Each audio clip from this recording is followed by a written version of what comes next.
안녕하세요.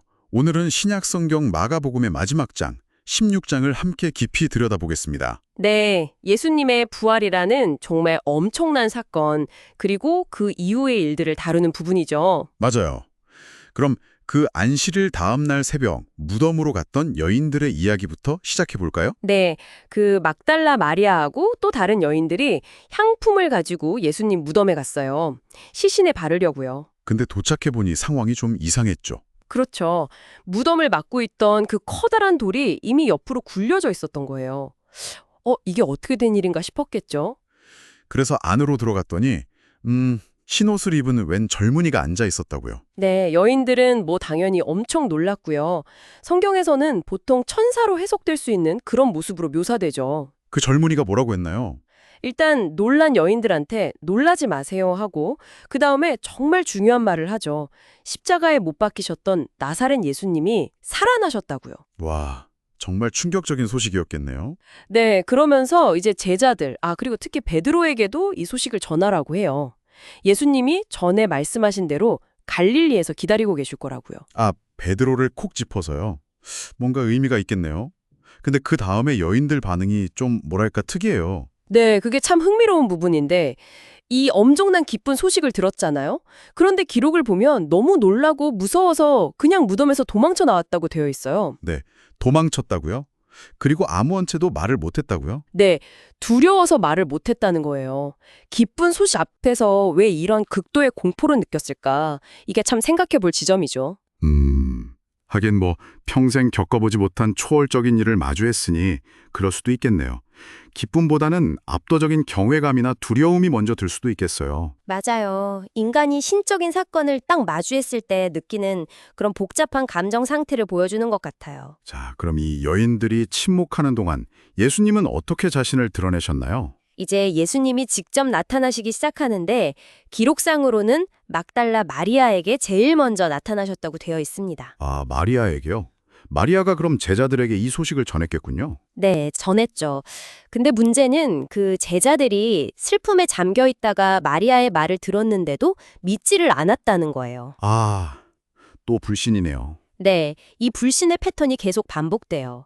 그 다음에 엠마오로 가던 두 제자에게도 예수님이 다른 모습으로 나타나셨거든요. 네네. 그 두 사람이 또 막 달려와서 다른 제자들에게 예수님 봤다, 살아나셨다 했는데 역시나 나머지 제자들이 또 안 믿었어요. 허허, 참 제자들 입장도 이해는 가는데 옆에서 보면 좀 답답하긴 하네요. 그렇죠. 결국 예수님이 참다 뭐랄까 11제자가 다 같이 식사하는 자리에 직접 나타나셔야 했어요. 아, 드디어. 네, 그리고는 그들의 믿음 없는 것, 또 마음이 완고한 것을 아주 강하게 꾸짖으십니다. 하긴 부활을 직접 본 사람들의 증언까지도 안 믿었으니 꾸짖으실 만도 하네요. 네, 이게 어떻게 보면 그만큼 부활이라는 사건이 당시 사람들에게 받아들이기 어려운 정말 충격적인 일이었다는 거고 또 한편으로는 인간의 믿음이라는 게 얼마나 연약할 수 있는지를 보여주는 거죠. 그렇게 제자들을 꾸짖으신 후에 예수님이 아주 중요한 사명을 주시죠.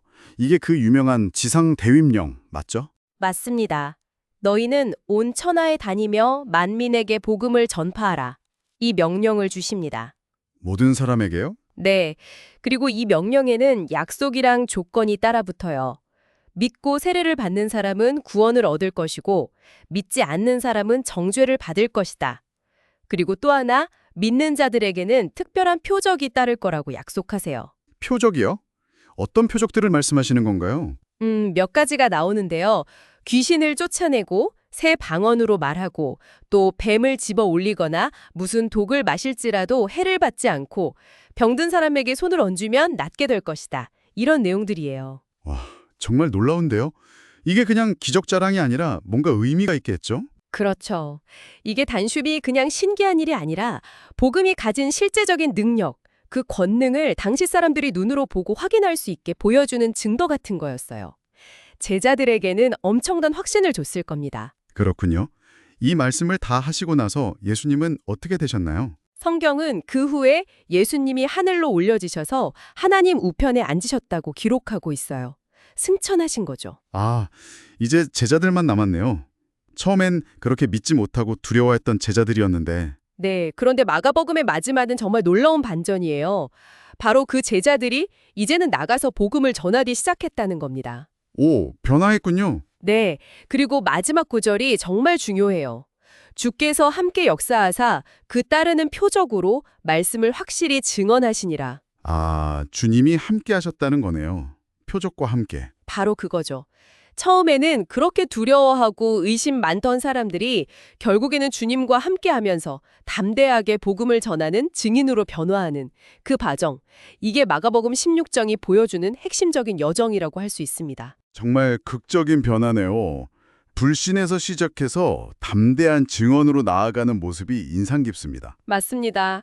사실 오늘 살펴본 마가복음 16장 뒷부분, 그러니까 9절부터 20절까지는요. 아주 초기의 성경 사본 중에는 이 부분이 없는 경우도 있어서 학술적으로 약간의 논의가 있기는 해요. 아, 그런가요? 네. 하지만 이 결론 부분이 전하는 메시지 자체는 초대교회에 굉장히 중요했습니다. 제자들이 어떻게 변화했는지, 복음이 어떻게 퍼져나갔는지, 그리고 그걸 뒷받침했던 약속된 능력들, 이게 교회의 역동적인 시작을 보여주는 거니까요. 그렇군요.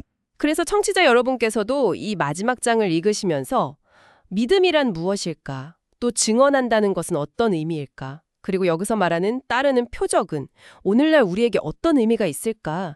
이런 질문들을 한번 던져보시면 어떨까 싶어요. 이 오래된 이야기가 지금 당신의 삶과 어떻게 만날 수 있을지 생각해 보는 거죠.